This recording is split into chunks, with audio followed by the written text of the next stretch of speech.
예, 이상민 장관 해임 건의안, 아니 어쩌면은 탄핵 소추안이 될지도 모르겠습니다만 하여튼 그 안이 오늘 발의될 것 같습니다. 지난주에 이태원 참사 국정조사에 여야가 합의를 하면서 모처럼 여야가 한마음이 됐구나 했는데 금요일이죠. 그러니까 25일에 민주당 박홍근 원내대표가 28일까지 행안부 장관 경질하라. 안 그러면 결단하겠다. 하면서 분위기가 다시 급냉했습니다. 결국 이상민 장관 경질은 없었고요. 이제 그렇게 30일이 된 거죠. 오늘 민주당이 이상민 장관 해임 건의안을 발의할 걸로 보이는데 여차하면 탄핵으로 갈 수도 있다고 하고요. 자, 민주당의 입장이 이렇게 강경한 데 대한 국민의힘의 입장은 어떤지를 확인하겠습니다. 국민의힘 박성중 의원 연결을 하죠.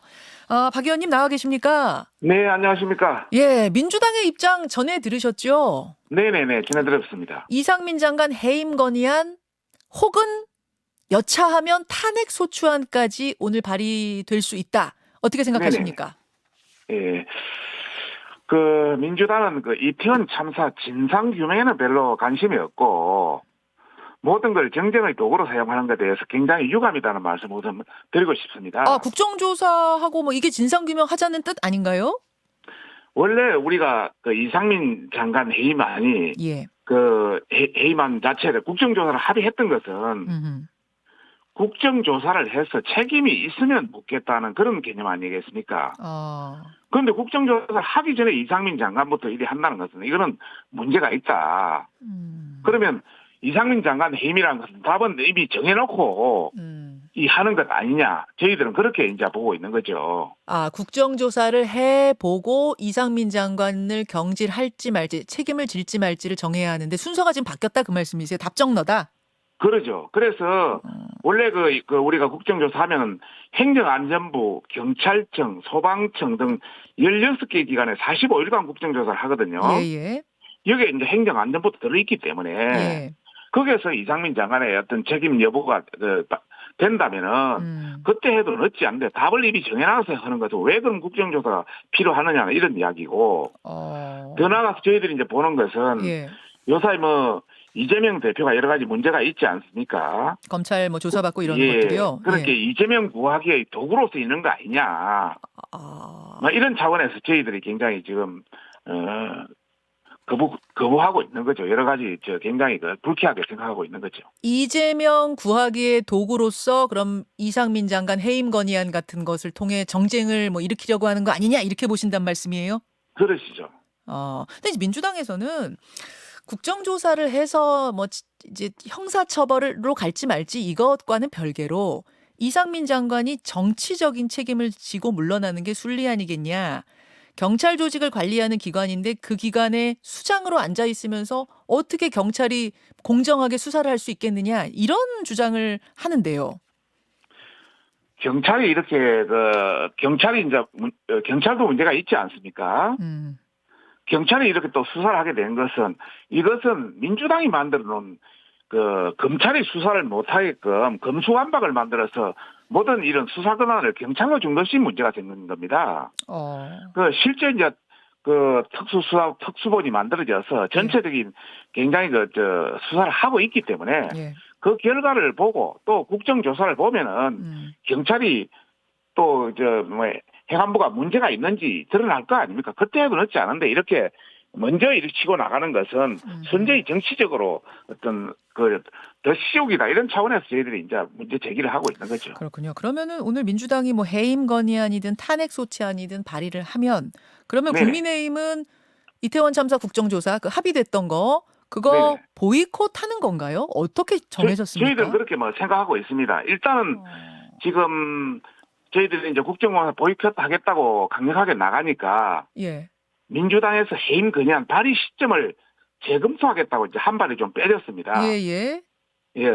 당초에는 30일 날 해임 건의안 발의를 하고 12월 1일 날 본회의 보고하고 2일 날 표결하겠다고 이래 했는데 발의 시점을 약간 재검토하겠다 해서 저희들은 좀 다행이라 보고 있고요. 그 재검토하겠다는 이야기가 또 번복이 된 건 아닌가요? 지금 재검토하겠다라는 것까지 받으신 상태예요? 뜻을? 네, 받았고 민주당이 의원총회에서 원내대표단의 해임 건의안 여부를 그 위임을 지금 해놓은 상태입니다. 맞아요.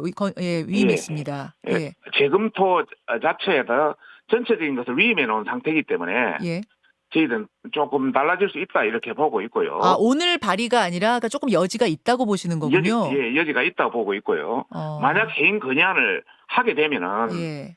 완전 국회는 파행으로 갈 수밖에 없다. 저희들은 그렇게 보고 있고 예산안도 법정 처리 시한 내에 할 수도 없다.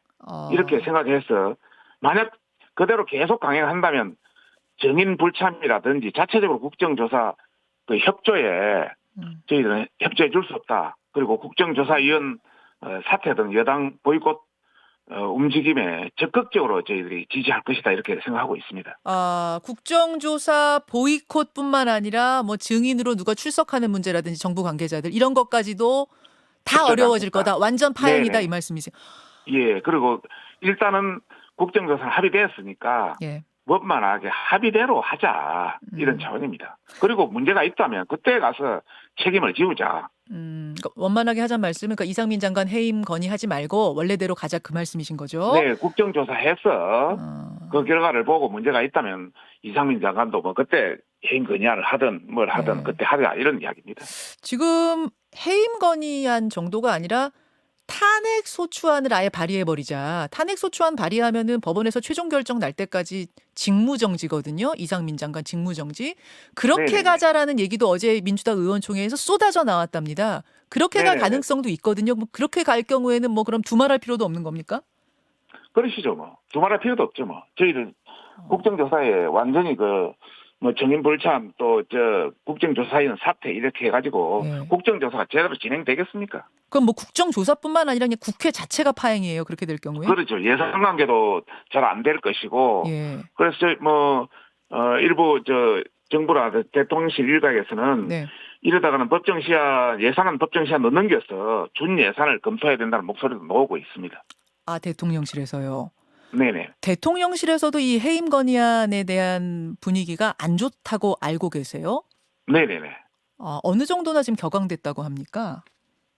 뭐 격앙 여부는 정확히 모르겠습니다만은 당초 약속을 서로 국정조사를 해서 원만하게 예산안 처리하고 국정조사를 하고 그리고 또 여러 가지 책임 소재 규명까지 하겠다고 약속을 했으니까 그대로 약속을 지켜라 이런 차원에서 강력하게 이야기되고 있는 것으로 알고 있습니다.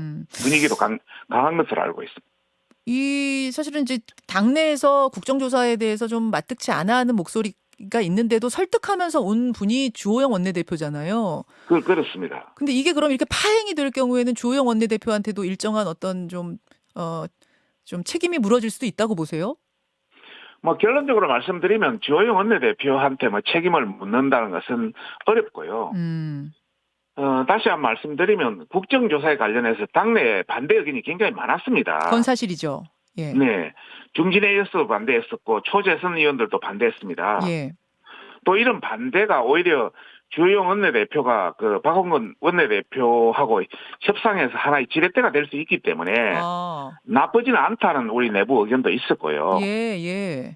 저희들이 이제 국정조사를 반대한 것은 예전에 세월호 사건 보면은 이것이 정쟁의 도구로 계속 할 수밖에 없고 내년 내내 그다음에 국정조사라는 게 수사가 미지나가나 수사 결과가 미흡했을 때 하는데 아직 진행도 안 했는데 이렇게 하는 것은 문제가 있다. 이런 차원에서 저희들이 조금 문제 제기를 했던 것이고 그런 차원에서 주호영 원내대표의 어떤 리더십을 문제 삼는 것이 아니라 처음부터 조금 너무 국정조사를 어느 정도 받아들인다는 어느 분위기를 비친 거에 대해서 저희들이 이제 방법의 문제 제기를 했던 것이고. 전략적으로 이게 맞느냐에 대한 문제 제기였다 그 말씀이신 거예요. 그렇습니다. 리더십이 흔들리진 않고 있다고 하셨는데 흔드는 분들도 계시지 않습니까? 일부 그렇게 이야기하는 분도 있습니다만은. 최근에 정진석 위원장이라든지 또 대통령도 고생했다 그런 이야기를 하고. 만찬에서. 또 여소야대에서 당을 이끌어가는 게 굉장히 어렵거든요. 그렇죠. 어렵기 때문에 주호영 원내대표한테 흔들기보다는 힘을 합쳐서 야당하고 같이 강한 야당하고 같이 맞서 나가자 이런 차원이기 때문에 대부분의 어떤 의원들은 주호영 원내대표의 리더십에 문제를 삼고 있지 않습니다. 그게 다수라는 말씀입니다. 네네네. 알겠습니다. 국민의힘 박성중 의원 만나고 있습니다. 근데 그나저나 박성중 의원님도 아직 대통령 새 관저 못 가보셨죠? 아니 못 가봤습니다. 못 가보셨죠? 예. 아 지금 왜 못 가보셨어요? 저기 다른 분들 가보셨던데. 안 부리니까 못 갔죠. 아니 공식적으로는 이제 당 지도부만 지난 금요일에 다녀온 걸로 알고 있었는데 나중에 알고 보니까 비공식적으로 그 전에 금요일 전에 친윤계 의원 4명이 부부 동반으로 만찬을 다녀왔더라. 이게 알려지면서 뭐 정치권의 여러 가지 해석이 분분하고 술렁술렁합니다. 네네네. 어떻게 알고 계세요, 박 의원님은? 뭐 어느 언론 보도에서 이제 봤었는데요. 네. 그러다 보니까 뭐 여러 가지 추측도 난무하고 있고 그렇던데 실제 부부 동반 만찬을 가진 것에 대해서 뭐 학대 해석할 필요는 없습니다. 그렇습니다. 그분들이 그 대통령이 그 우리 당에 입당할 때부터 또 경선할 때부터 본선에까지 상당히 그 어떤 노력을 많이 했던 분들이거든요. 그러다 보니까 그분들을 그 부부까지 동반했는데 뭐 일부에서는 뭐 거기에서 뭐 자기 당권 주자에 대해서 뭐 교통 정리를 한 것이 아니냐 뭐 이런 이야기도 나왔어요. 예, 부부 동반하는데 그렇게 하겠습니까? 굉장히 평소에 뭐 미안한 걸 느끼고 또 공허를 느끼다 보니까 개인적으로 이제 부른 건데 뭐 그걸 그렇게 확대 해석할 필요는 없다는 생각이 들고요. 지도부 만찬이 있었지 않습니까? 네, 금요일에. 우리 여당 지도부 만찬도 있었는데 그때도 전당대 현안 관계 대화가 오가지 않았는데 부부 만찬에서 나왔겠느냐 이런 걸 보면은 그렇게 너무 확대 해석하지 말라 이런 말씀을 드리고 싶습니다. 그 권성동, 장제원, 윤한홍, 이철규 의원하고 박성중 의원님도 친하시잖아요. 다 친하시잖아요. 혹시 얘기 좀 들어보셨어요? 그 뒷이야기 다녀오셔서. 크게 들어보지는 못했습니다. 작게는 들어보셨어요? 작게도 못 들어봤습니다. 작게도 못 들어보셨어요? 궁금해가지고. 구체적으로 제가 전화를 해서 뭐 그분들의 입장을 들어본 적은 없습니다. 예.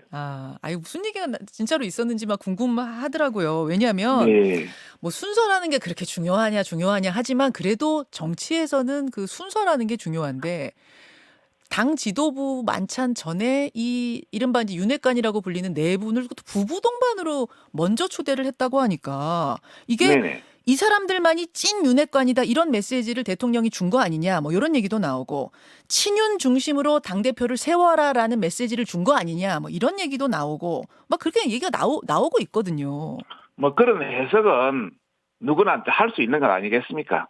그렇지만은 확대 해석은 안 하는 것이 좋겠다 이런 말씀을 드리고 싶습니다. 전당대회 시점은 언제가 적절하다고 보세요? 박성중 의원께서는. 지금 현재 전체적으로 진행되는 우리의 그 내부 당협에 대한 여러 조사를 지금 하고 있거든. 당협에 대한 그게 한 2달 정도 걸린다 보면 그 이후에 한 2달이 필요하니까 빨라야 한 3월 전체적으로 한 4월 정도가 지금으로서는 객관적인 어떤 기간이 아니겠나 이렇게 생각하고 있습니다. 3월 그러니까 이르면 3월, 늦으면 뭐 4월 이렇게 보신단 말씀이에요. 네네네. 예, 한동훈 장관은 총선 선대본부장 설이 한참 돌더니 이번에는 아예 당대표 설이 나옵니다. 이게 가능성이 있는 얘기라고 보세요? 정치인은 아니지만은 이미 그 정견 인물이 뜨거운 감자가 돼 있지 않습니까? 그렇죠. 그러다 보니까 뭐 그런 이야기들이 자꾸 나오는 것 같은데 국회에서 이제 더불어민주당 의원들과 충돌하면서 그 안정감 또 명쾌한 논리 이러다 보니까 정치적 무게를 가지는 것 같습니다. 그러다 보니까 총선설 또 전당대 대표설 뭐 이런 것들이 나오는데 또 최근에 뭐 여론조사 보니까 RN서치라든지 한국갤럽 이런 데 보니까 우리 자체에서 여러 가지 상당히 높더라고요. 자기 정치 지도자 적합도에서 거의 뭐 1위까지 나오는 수준이 나오더라고요. 뭐 이런 걸 보니까 이런 것들이 계속 오는 것 같은데 제 개인적 의견을 만약에 물으러 한다면은 정치에 대한 차출, 자기 총선에 대한 문제는 아무래도 뭐 장관을 2년 정도 하기 때문에 더 이상 오래 한다는 것은 좀 무리 있지 않겠습니까? 그런 차원에서 자기 총선에 대한 문제는 상당히 가능성이 높다. 그러나 이번 전당대회는 그렇게 오래되지를 않았고 또 정당대 당권 주자들의 10명 내외가 나와 있지 않습니까? 이미 뭐 일본에는 뭐 간판 스타가 없다 이런 말도 나오고 있습니다만은 예. 실제 내부에 여러 뭐 주자들이 있기 때문에 그게 쉽지 않지 않겠느냐 이렇게 생각하고 있습니다. 하지만 대통령이 지금 마땅한 인물을 꼽지 못하고 있기 때문에 결국 윤심을 네네. 한동훈 장관에게 실어주지 않겠느냐. 그래서 완전 새 판을 짜지 않겠느냐. 뭐 이런 설인 것 같더라고요. 그런 뭐 가정은 얼마든지 할 수는 있죠. 현실적이지 않습니까? 그 가정은?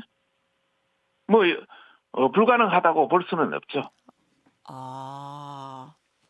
그러나 제 개인적인 생각으로는 아직은 좀 이르지 않겠느냐 이런 생각을 하고 있습니다. 개인적인 생각으로 이제 정치 경험 없는데 당대표는 좀 이르지 않겠느냐는 말씀이지만 불가능한 건 아니다.